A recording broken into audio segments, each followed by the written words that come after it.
Праз дзіцячыя гульні да мовы. Тэма нашай сённяшняй гаворкі з музейшчыцай, педагогам Натальяй Галко. Актуальныя праблемы сучаснасці, гісторыя, культура, родная мова і мастацкае слова. Пра гэта і не толькі пісьменнік і публіцыст Навум Гальперовіч гутарыць з таленавітымі людзьмі краіны. Наталья Александровна, ну вось хочацца неяк незвычайна пачаць сёння нашу праграму, тым больш, што ёсць нагода такая, бо вот такія гульні, вы прыдумалі іх, я ведаю, шмат для дзетак, і мне хочацца паспрабаваць вот таксама сыграць. Калі можна, давайте вот мы пачнём. Як вот гуляць, вот, напрыклад, хто там, вот 6+, я думаю, можа быць, мне хопіць. О, вядома. Ну, давайте паспрабуем. Гэта, я думаю, сапраўды цікава не толькі дзецям. Так, ну што ж, калі я прапаную гульню дзецям, ну, увогуле, гульцам любым, то кажу, што яны нібыта патрапілі ў казачную краіну, у якой знаходзіцца шмат дзвярэй. Нам трэба іх адчыніць, а для гэтага прачытаць сакрэтнае слова і падабраць пэўную асацыяцыю, якая знаходзіцца ў нас за гэтымі дзвярыма. Давайте паспрабуем. Першае слово у нас кава. Ну, кава, гэта кубак, гэта лыжка. О, стоп, вы ўжо адгадалі. Сапраўды, гэта у нас кубачак. Далей, наступнае слово. Слых, гэта, ну, вушы. Адразу, як гэта у вас так атрымоўваецца. Навіны. Газета. Яшчэ? Тэлебачанне. Так, цудоўна. Тэлевізор або ноутбук, кампутер, пчолы.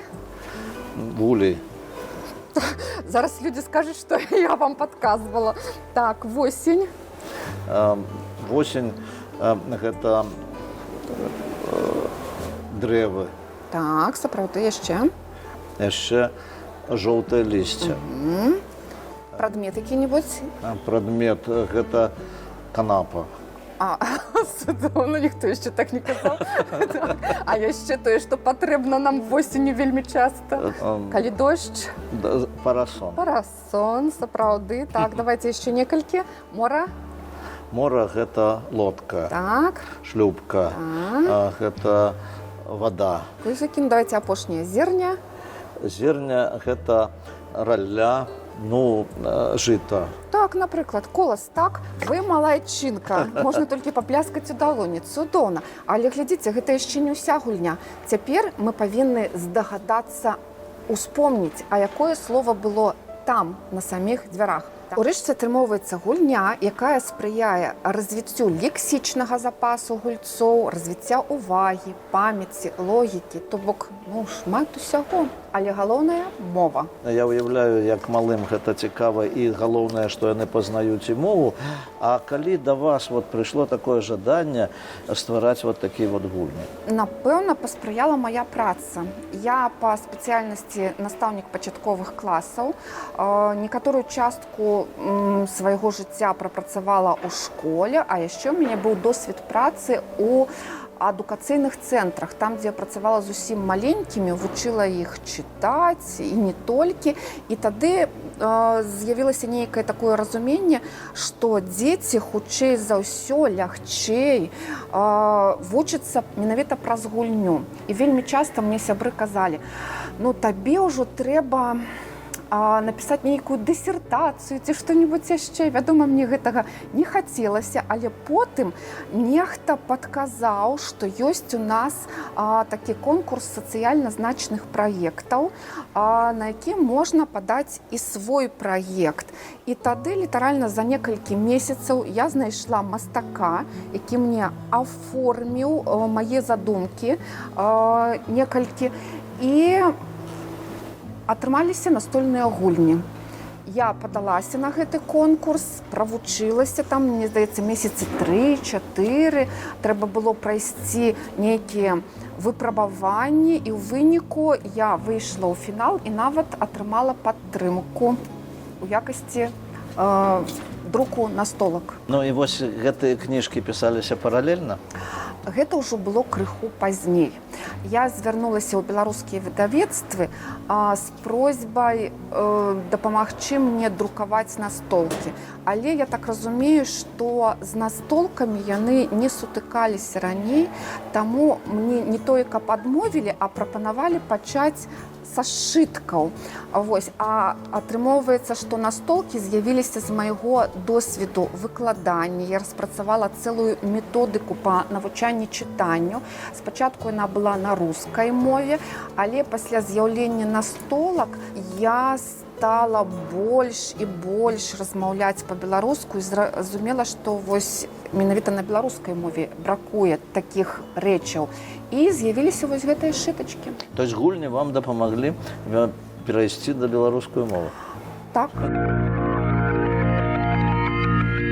Вось вы, калі вучыліся ў школе, вы атрымалі сярэбраны медаль. А па якім прадмеце была не самая вышэйшая ацэнка? Хімія, фізкультура былі на 4. Ну вот уже як это фізкультурнікі, так уже вам не дазволілі атрымаць залаты медаль. Ну, а калі я пра гульні пачаў гаварыць, гэта зусім адпавядае, можа быць, нават той тэме, пра якую мы будзем гаварыць далей. Якая сувязь паміж гульнямі і 135-годдзям нашага Максіма Богдановича? Усё лагічна, таму што мае настолкі прывялі мяне да сяброўства з нашымі літаратурнымі музеямі, з Дзяржаўным музеем гісторыі беларускай літаратуры і літаратурным музеем Максіма Богдановича. Спачатку я проста па іх запрашэнні праводзіла нейкія свае мерапрыемствы на аснове настолак і не толькі. Гэта былі гульнятэкі, літаратурныя квізы. А потым так атрымалася, што я шукала працу і мяне запрасілі працаваць у музеі Максіма Богдановича. Я атрымала там пасаду загадчыка навукова-асветніцкага аддзела. Гэты год у музеі юбілейны і, напэўна, мой досвед працы і ўзаемадзеяння з настолкамі таксама вывеў мяне да таго, што юбілей у музеі павінен быць, ну вось, магчыма, не зусім такі, як быў дагэтуль, так? Што актыўны ўдзел у святкаванні павінны прыняць яшчэ і маладыя людзі, школьнікі. Мне прыйшла ідэя стварыць штосьці цікавенькае для іх, і гэта быў творчы праект «Квізаманія», у якім удзельнічалі старшакласнікі 36 мінскіх школ. І мне ўдалося пабываць на гэтай вашай квізаманіі. Я скажу, што гэтыя ўсе пытанні тычыліся Максіма Богдановича, тычыліся многіх, так сказаць, пытанняў, звязаных з беларускай літаратурай. І тое, як дзеці ўдзельнічалі, гэта было сапраўды спаборніцтва. І я думаю, што гэта таксама адна з формаў прывіцця дзецям любові, у тым ліку і да Максіма Богдановича. А вы калі полюбілі Максіма Богдановича? Я прызнаюся, што, на жаль, гэта атрымалася позна. Ну, вось, літаральна тады, калі я прыйшла ў музей, я адкрыла для сябе нашага паэта. Чаму гэтага не адбылося ў школе, не ведаю, ужо наўпрост нават не помню. А калі прыйшла, то я пачала знаёміцца з сусветам Максіма, музея, чытала шмат кніг, шмат чаго цікавага мне распавялі мае калегі, супрацоўнікі музея. І я проста была ўражана, і нават не толькі яго творчасцю, а самой асобай Максіма. Я зразумела, што гэта, ну, проста нейкі дзіўны, незвычайны чалавек. Нездарма кажуць даследчыкі пра загадку Максіма Богдановича. Вот як так атрымалася, што Максім і вучыўся на рускай мове, і жыў практычна ў расійскім асяроддзі шмат часу увогуле ў Расіі, але пісаў на беларускай мове. І ведаеце, што калі я задаю гэтае пытанне, дарэчы, школьнікам, якія прыходзяць, заўжды знойдзецца з групы хоць адзін, хто скажа, а таму што ён быў патрыётам сваёй краіны. То есть некая загадка приоткрывается таким Да, чином. да. А вот ваш любимый верш Максима Богдановича? Ну, увогуле шмат вершаў з'явілася, які любімы, напэўна, той, якім заканчваецца, звычайна, вось кожная экскурсія, пасля якога нават людзі пачынаюць плакаць. Я хацеў бы спаткацца з вамі на вуліцы, ціхую сінюю ноч, і сказаць: бачыце, гэтыя буйныя зоркі, ясныя зоркі Геркулеса. Да іх ляціць наша сонца і нясецца за сонцам зямля. Хто мы такія? Толькі падарожныя, папутнікі сярод нябёс. Нашто ж на зямлі сваркі, звадкі, боль і горыч, калі ўсе мы разам ляцім да зор. Скажите, вот коллектив, які коллектив музея Максима Богдановича, бо я ведаю гэты коллектив, як вот ён вас прыняў, і як вы сябе пачуваеце там? Ой, я магу нават не раздумваючы сказаць, што мне вельмі пашанціла з калектывам. Гэта мне яшчэ казалі тады, калі я толькі збіралася ісці ў музей на працу. І гэта сапраўды так. Я адчуваю заўжды падтрымку усеагульную ва ўсім. І калі я толькі там яшчэ пачынала вучыць экскурс, знаёмілася з Максімам, і калі потым прапаноўвала нейкія свае новыя ідэі, Міхал Александрович Барановскі заўжды казаў, што ён мяне падтрымлівае і падтрымае ў любым маім пачынанні, і гэта вельмі прыемна. Ну вот скажите, Скидель, вот вы народились там, вы жили там, менавіта для вас, что там у Скиделя, вот, любимое место, что вы там, скажем, успоминаете? Ну, гэта, конечно ж, бацькоўская хата, гэта, напэўна, самае галоўнае. Раней яшчэ, калі прыязджала, часта хадзіла ў сваю школу, а цяпер у асноўным дом, бацькоўскі дом. Ну и Гродно стало для вас местом, где вы вучыліся. Это ж побач, это близко. Да. Вы по Гродно не сумуете? Ой, гэта праўда, вельмі сумую, бо студэнцкія гады яны заўжды такія незабывальныя, непаўторныя, нейкая такая ностальгія заўжды прысутнічае. Я нават калі у музеі распавядаю турыстам пра тую частку жыцця Максіма Богдановича, якая звязана з Гродно, я заўжды пытаюся: а ці вы былі там? Я вельмі раю вам там пабываць, бо гэта вельмі прыгожы горад каралёў. А якім чынам вот так атрымалася, што вы вот атрымалі хорошую адукацыю, вы бліскуча вучыліся ў школе, вы хацелі быць настаўніцай, вы сталі настаўніцай. Вот. А як атрымалася вот тое, што вы ў Мінску апынуліся, тое, што вы сталі займацца вот гэтымі гульнямі, і тое, што вы сталі музейным супрацоўнікам? У Мінску апынулася, таму што выйшла замуж. На пачатку працавала ў школе, а потым, ну, напэўна, спрацавала нейкая мая неўгамоннасць, як моя мама кажа, што табе заўжды ўсяго мала. Спачатку адукацыйныя цэнтры, а там была магчымасць выйсці за нейкія межы, рамкі, зрабіць нешта сваё.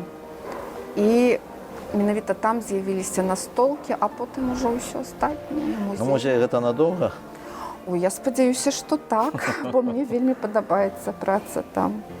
Ну і, конечно, тое, што вынікае з таго, што вы расказвалі, вот у чым жаночае шчасце, вы вот знайшлі яго ў Мінску? Жаночае шчасце, ну так, каханне, дзеці, ўсё разам. Я без Мінска не бачу свайго жыцця, тым больш тут сапраўды гэта не толькі сям'я, гэта і праца, і для жанчыны таксама любімая праца. Сёння мы пачалі з таго, што вы задавалі мне пытанні па гэтай гульні. А можа быць, вы хацелі б задаць мне нейкае іншае пытанне? У мяне маецца такое пытанне. Вось літаральна нядаўна я размаўляла з жонкай Петра Васючэнкі, Нінай Івановнай Здановіч. Дарэчы, мы цяпер праводзім батлейку паводле твораў Петра Васючэнкі. Будзем ставіць тэатр ценяў. І я прапанавала Ніне Івановне зрабіць творчую сустрэчу, яшчэ прысвечаную яе мужу. Дык яна сказала, што менавіта вы ведаеце яе мужа як ніхто іншы. Таму вось якраз у мяне ёсць нагода запытацца. Вы прыйшлі да нас на гэтую сустрэчу? Ну, конечно, з задавальненнем. Гэта вельмі важнае, хорошае пытанне, таму што Петра Васюченко я ведаю яшчэ з таго часу, калі ён прынёс 10-гадовы Петя прынёс вершыкі пра дзядулю Ледзіна у полацкую газету. І вот з таго часу ён для мяне вельмі цікавы чалавек, мы з ім перасякаліся па жыцці, а ўвогуле гэта выдатны мовазнаўца, выдатны пісьменнік, выдатны вучоны і выдатны чалавек. І я з задавальненнем, конечно, про яго раскажу. Я жадаю плёну і поспехаў вам і нагадаю нашим гледачам, што сённяшняй маёй суразмоўцай была супрацоўніца музея Максіма Богдановича Наталя Галко. Усяго найлепшага, да пабачэння, да сустрэчы.